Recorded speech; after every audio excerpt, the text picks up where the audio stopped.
Hey everyone, I'm Wa. And I'm Chris. Welcome to Sweeties. We're two longtime friends who discuss the riveting and sometimes trashy world of reality TV and docuseries. Yes, but through our own lens, honey, which can be, an actor, a singer, or a triple threat dancer. But at the end of the day, hopefully mildly sweet. Hi. Hello. So today we're talking Dance with the Devil, the 7M TikTok cult episode 2, The Escape. Yes, also known in some other parts as Dancing for the Devil, which is the name of this. We talked about this before. This is a Netflix docuseries called Dancing for the Devil. It's the You act as 7M. though you act as though they won't be able You to did it find it twice. if You did it twice. So you're hilarious. You're hilarious. Okay. It's Dancing for the Devil, 7M TikTok called episode 2, The Escape. Um, this is heating up.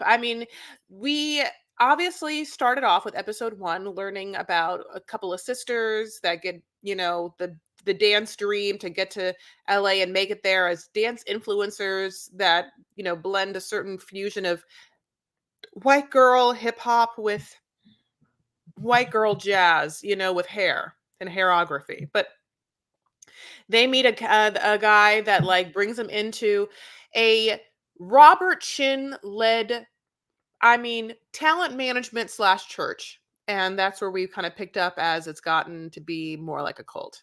Hence the name of this, Dance with the Devil.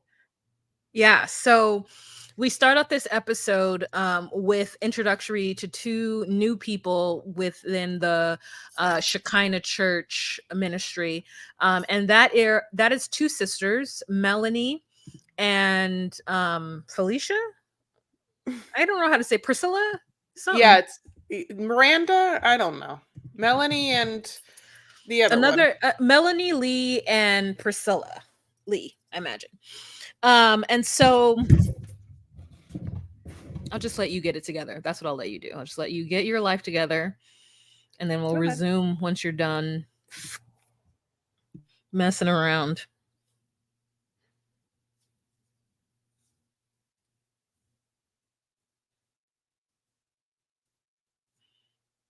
Oh, great. She put it on mute. Okay. So we start off this episode with a voiceover of Robert, who they're able to use his likeness. So I don't know if the videos and everything that they have was just like already put to the public.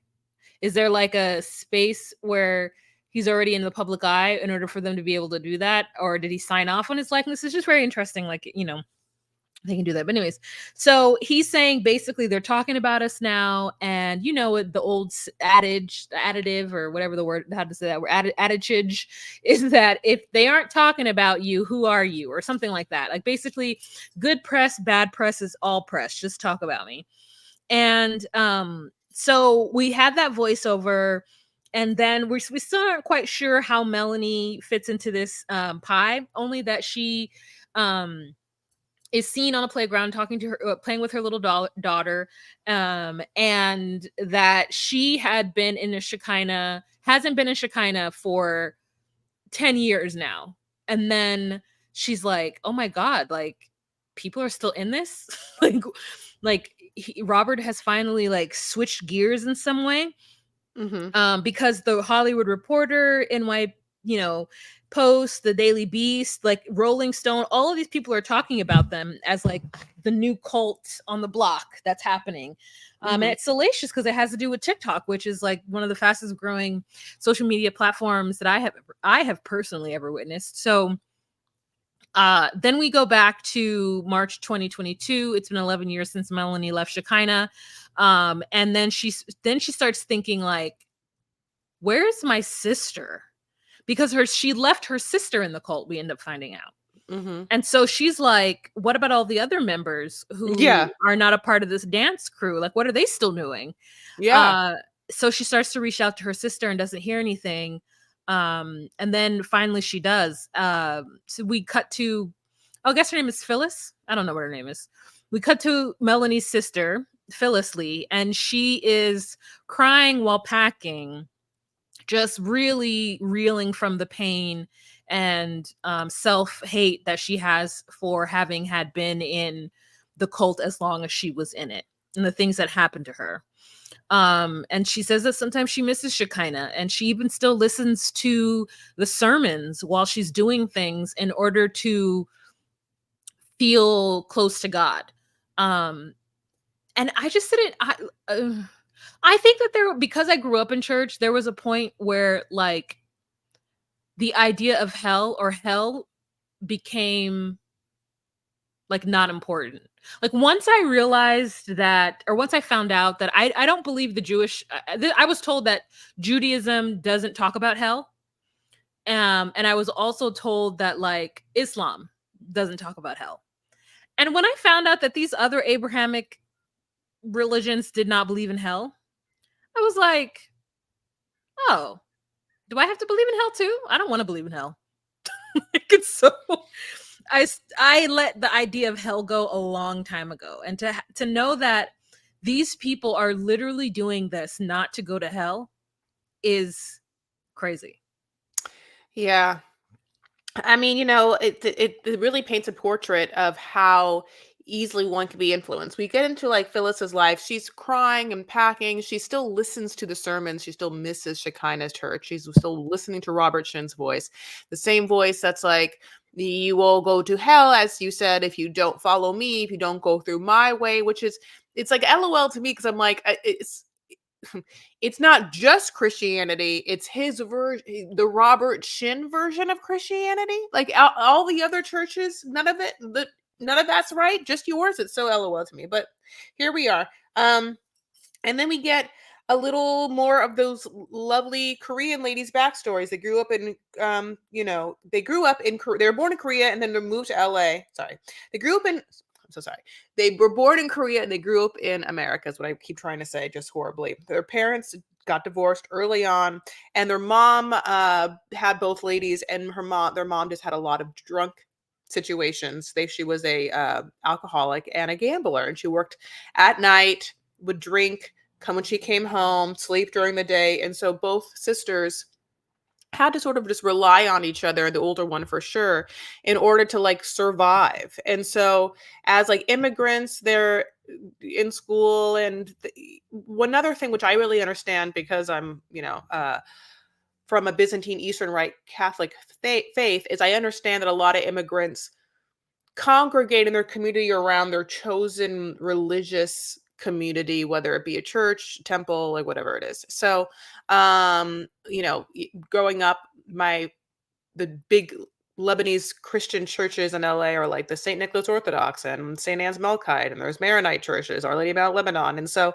I understand like Korean immigrants that are specifically Christian also tend to like date within the community and like meet people with the community that is like their church or whatever. And so basically she kind of starts really small, like it's just Robert's family, Robert's sister's family, like a handful of other like Korean families, like no dancers, none of them, this is like, and obviously both girls have a troubled situation and have like not a stable home life and are from a different country. And like in their churches, when they are able to like eat their food, people are just going to bring stuff to the hall that is familiar and exciting. And, it feels like an extended family of aunts, uncles, cousins. And it's just the actual community, I feel like, is always what gets people into cults. I don't think that people love so much the leader, although because the leader isn't always lovable. They wield fear and power in some way.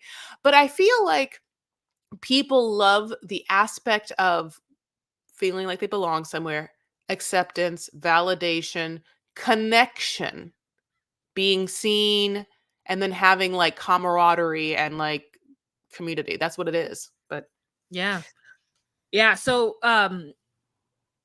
Melanie says that her sister did not allow her to have friends from school.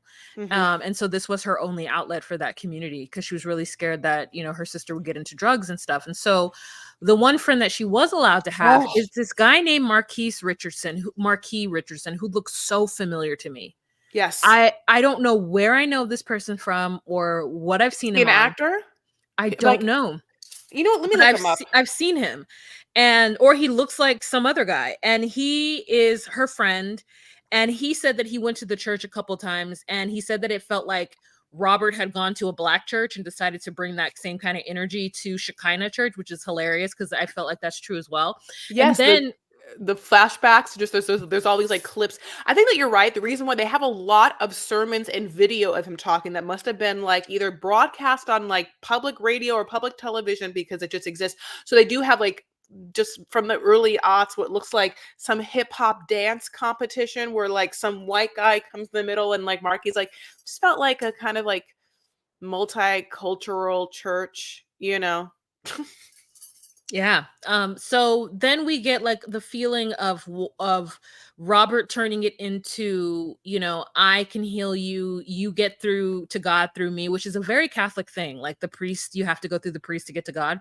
And so which is so just different than everything that I was taught. So it's so interesting that when there's like a barrier to God. But anyways, so he started to make himself like this like messenger. And Melanie says she had a really, really bad hurtful rash on her face, and that she, couldn't get rid of it. And he baptized her in like the salt water, and her rash went away in 2 days. And I'm just like, I really do think it was that salt water and the like alcohol that you're putting on your face that caused that rash to go away. Robert definitely did not heal you, but he used that. He would get in the pulpit and start talking about how he healed Melanie, and she's a little kid at this time. She's still in high school. So she's like believing in, soaking all of this up. And so then Yeah. we start to talk about the different hierarchy within the church, which is another thing about cults, is that there's usually some kind of body of people who have control and hierarchy, and the only way you can get to the person that everybody says is the number one is through certain people. So it's when you Yeah. start to empower people. It's the same thing as like an MLM, like where there's like a pyramid, right? And so we start to realize that there are people in this church called mentors, and the mentors are the ones that I guess are like, the gateway to see Robert, and everybody wants to see Robert. And so using this fervor to see him and to be close to him is what keeps people like wanting to be honored by his presence or even his rudeness. And Mhm. so then from there, he starts to buy a lot of houses and properties and businesses and such, and starts to put his parishioners in these spaces and moves them around every 8 months. And I was like, wow, this screams of the fundamentalist church of like Latter-day Saints, like where you could just tell someone you don't live in this house anymore, you go over there. And when you have control over people, and especially people with no parental figures, because at this point, Melanie and her sister are like maybe just graduated from high school. They're still pretty young. And telling them like, oh, you live here, you live there, move over to this house. And at some point he separated the sisters and made it so that they couldn't really talk to each other. And so the younger sister, Melanie, the one who first got into the church, she was like, I don't know that I too much like this. Like, I don't like what's happening. And then we get to meet someone named Daniel and someone named Chloe. Now we know who Chloe is. We know that Chloe is Robert's daughter, but we don't know who Daniel is. Is Daniel Robert's son, the videographer, or is this somebody else? That's Okay, great. Isaiah. Yeah, Ah, he's a you're right. You're right. You're right. yeah, Yes. The friend Richardson, was in Unprisoned on the Onyx Collective, which I absolutely watch, and he was on like 4 years of Dear White People. Dear white people. That's where I Yeah, know him from. That's where I know him yeah. from.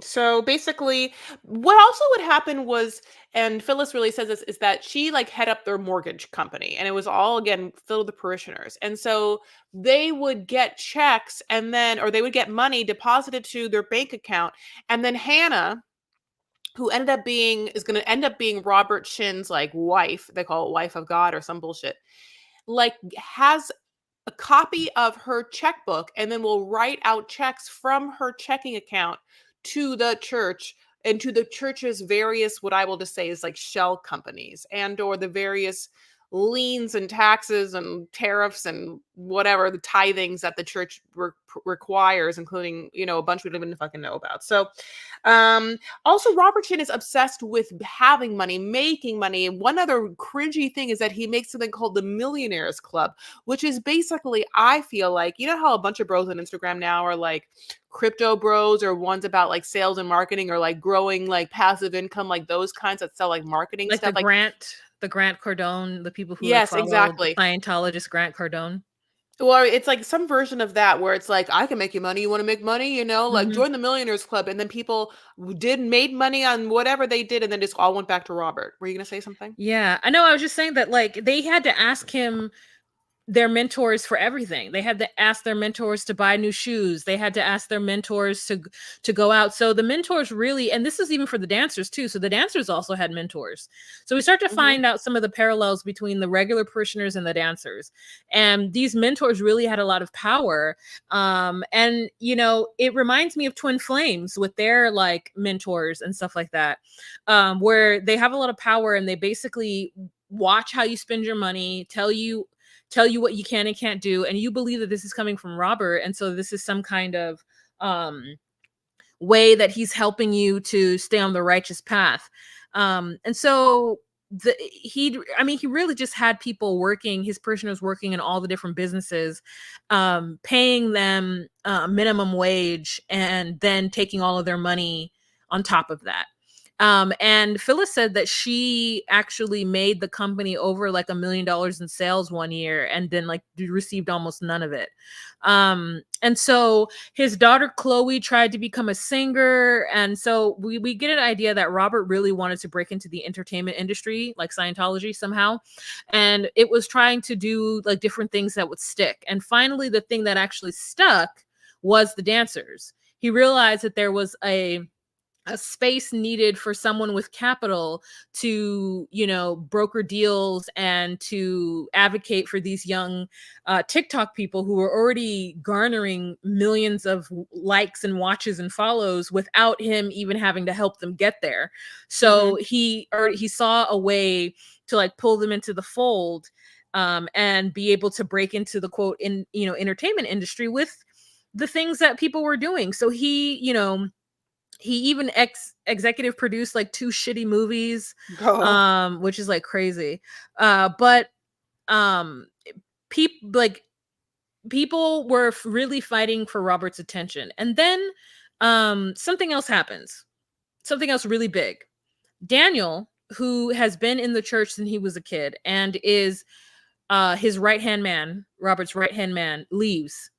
And so does his daughter Chloe. Chloe, the one who made Miranda like tell the police that she was doing fine, is now gone. And the dancers are like, okay, this is now too good to be true. um and we then have a campaign by Robert to make 7M and the Shekinah Church look good. So he changes what he originally told all the dancers to die for yourself to now just kidding, don't do that, go be their friends, go talk to your family, go, because they're making a lot of waves and a lot of problems for me, a lot of bad press, and we don't want that. Yeah, they had started to lose deals. They were like dancing for the Clippers and stuff. And when all the cult shit came out, then no one wanted to work with them. So that was their way of coming back. Now, we are jumping in between this modern present time with the dancers and then what happened with Phyllis and her sister back in the day. So, what happened was back in the day with Phyllis and her sister, um,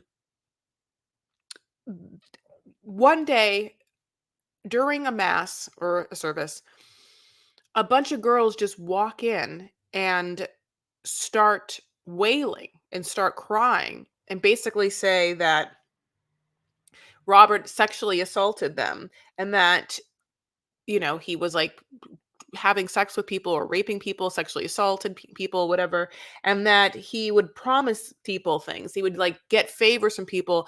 And also at this time, he had not taken a wife. So, whether he had planned to with Hannah yet or not, they all thought that that was up there. And like his wife would be wife of God. So people were like, oh, me, let me massage you. Let me suck your D. Let me do whatever it is. I'll help move people there. I'll work for your mortgage company. which is like absolutely horrible. So basically, Remember Mel, his sister? His sister was a part of it too. His sister, Catherine, she was the one who came in with the girls. So she advocated for the girls who were being abused by him. And she said, "How dare you?" And so when they busted into the service and did that, Robert immediately apologized and was like, "I'm so sorry. I'm a human. I'm a man. And, we all fall short of the glory of God." And so with that, because he apologized, half of the congregation was like, "Fuck that, I'm leaving." And they left with Catherine, but the other half stayed and were like, "Oh, you didn't mean to." And so, they but probably were asking for it.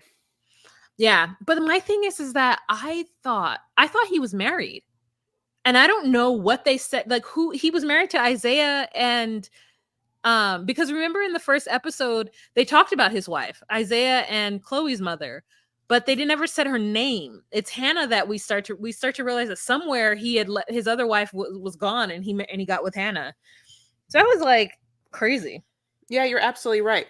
Meanwhile, besides like the two twin or the two sisters that like we lost the one, like there's a guy named Nick, and Nick's mom really wishes that Nick would come back. So Nick's mom is just constantly sending him pictures from like the 90s of Nick when he ate a bunch of spaghetti and stuff. And like when Robert tells them they can be friends with their parents again, he just is like, "Hey, come to Panda Express at 12:30." And he gets they get to see their son again over like half chow mein, half rice. Anyway, I love that Yeah, Panda Express. I know you just do too. I know. I know. orange My dad. chicken, orange I chicken. say less. Say less. Yeah. So, basically, grounding the end. But isn't it When Mel. crazy Oh, go that ahead. like these people are so comfortable just leaving their families behind?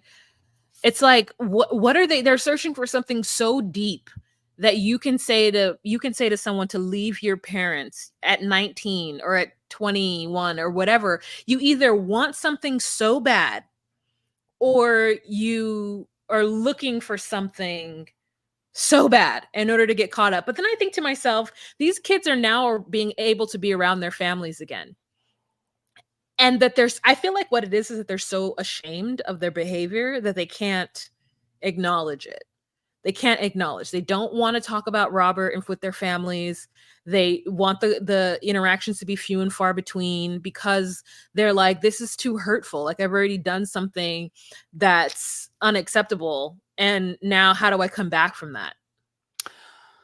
Yeah, I think it's kind of like if you are at odds extreme political divides within your family where you have to see them for holidays, but it permeates your soul, like like how you know definitely neither you lived it as opposed to they.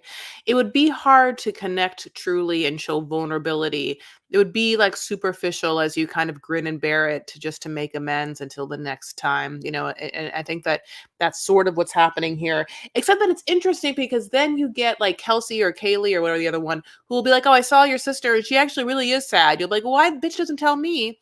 Like it's very confusing for them. But basically, we're going back to the two Korean sisters, not the two white sisters. We started with the white sisters, and now this episode's about the Korean sisters. Yeah. Mel gets propositioned by Robert again to be his mistress, and like she's like, "No, I absolutely do not want to like touch this man. I don't want to be." And he's like, "Well, just think about it." She's like, "Well, how long do I have to think about it?" And he's like, "3 days." She's like, "Three Yeah. fucking like." And so basically, she calls her good friend Marquis, who's hot as hell and a very famous actor, and she's like, "I gotta get fucking out of here." And he, like a goddamn superhero, gets a goddamn Mhm. bat, gets a Mhm. van, and is like, "We're getting you out of there." And she's like, "Okay, you're gonna come pick me up, and then I'm gonna come get my sister. I'll get her screaming out there. She won't know what the hell's happening. I'll get her out."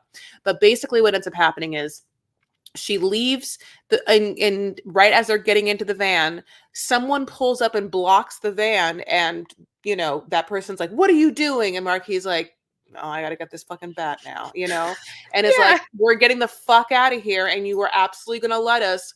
Don't think about it." And so that person is like, "Oh," and like leaves in a huff, but now they know that the sister, basically will He's know. leaving And the cult, yeah. yeah, so then she calls her sister and is like, "Please just get in the car." And the sister's like, "I'm not leaving with you." And that's where we had picked up on these two sisters. That's like a different timeline that was like going back. So now we know when she's like, "I didn't know where my sister was," and we get to see a lot of their like interaction. It's like, with this story, which is like this episode is a beautifully told piece. It's it's a little confusing for sure, but like you really see the sisters, the Korean sisters who I only care about, they're like trauma slash Rebuilding, connection. yeah, they're rebuilding their relationship. So, um, yeah, it's I kind of want to like lay out the story a little bit, not to just repeat exactly what you just said, but I just kind of want to like relay it a little bit. So we have Melanie. There's two Melanies. There's a Melanie that is brown haired and white, and there's a Melanie who is darker haired and Korean. So Melanie is in the church, and she is having opportunities to get closer to Robert, which is what a lot of people want, a lot of women want. And she gets an opportunity in which Robert then um something happens and it makes Melanie uncomfortable. I don't recall what happens. I don't know if it was the girls coming in and crying. I don't know what it is that made her do. But she was like, I got to get out of here. I don't like what's happening.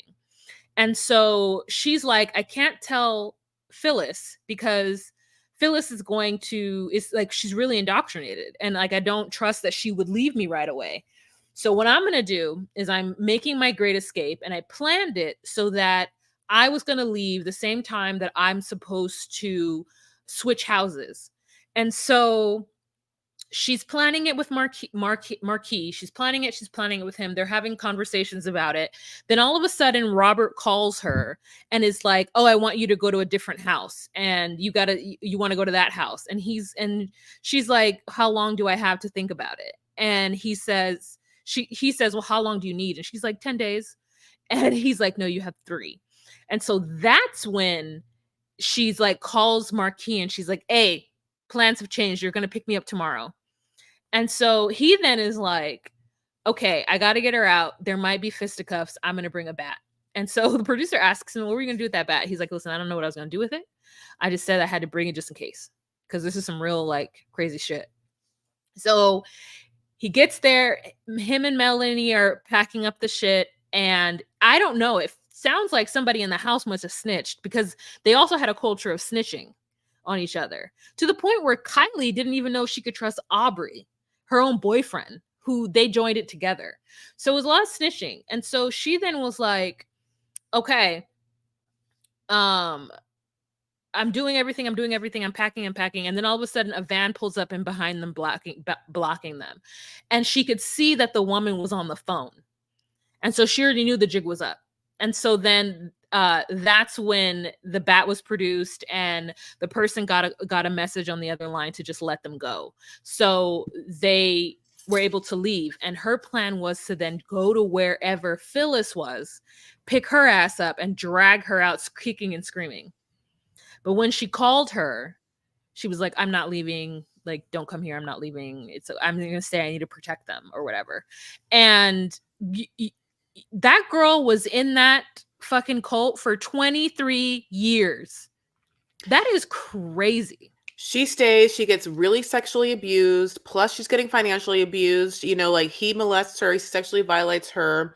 She feels like she now has the burden to get as close to him as possible so that she will get to heaven, so that her family will get to heaven, because she has that drunk mom and she has this like, like sister on the run. It's horrible for her.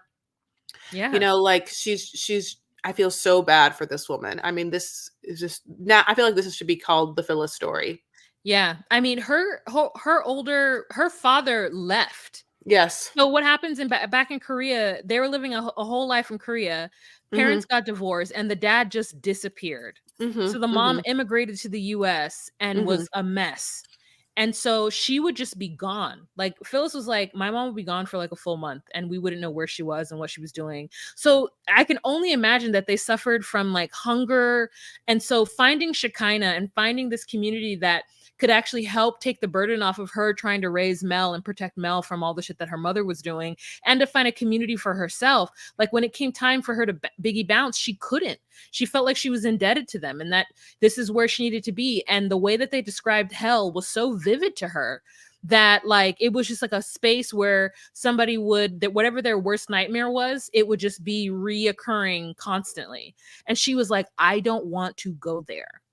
Like by hook or by crook, I don't want to go there. So I have to stay here and do this. And then he just was like, with the promise of being his wife, just she was his mistress and she was just there at his beck and call. And to the point where it physically hurt her stomach. It physically caused her illness because she knew it was wrong. But the fear of hell was so much stronger. And the fear of the unknown, possibly, and being alone was just so much stronger than her body telling her that this is not what she wanted. I know it. It's really, really sad. And we obviously, it's Yeah. really sad. And now you're just like, you hate this man and what you want him to just like pay, piggity pay. Pay. Pay, pay, pay, pay, pay. Pay, honey, Pay. pay. Yeah. So we're gonna get to episode 3 coming up. But thank you so much for listening. If you want, you can always follow us at DocuSweeties on Instagram, at DocuSweeties on TikTok, at DocuSweeties on X with a 1 at the end. We have a Facebook group, the DocuSweeties Podcast Facebook group. We're here on YouTube. We do all the things. If you haven't yet, give us 5 stars. We are giving you so much content. It hurts. It hurts us. But at the same time, we're giving it to you for free because, as Robert would say, you reap what you give. Remember what he keeps saying? Yes. Yeah, And yeah. I was like, so it's so I'm like making this cake and I'm like, so you reap what you sow. You come on, Reverend. But if you guys also want to see the visuals of what you're listening to, I'm in a most relaxed position. And if you would like to see that, please join us on patreon.com/DocuSweeties for $10 a month. You get a live every first Monday of the month, as well as other goodies. So if you're interested in that, please do so, supporting us, patreon.com/DocuSweeties. Otherwise, we'll talk to you later, Gators. Bye.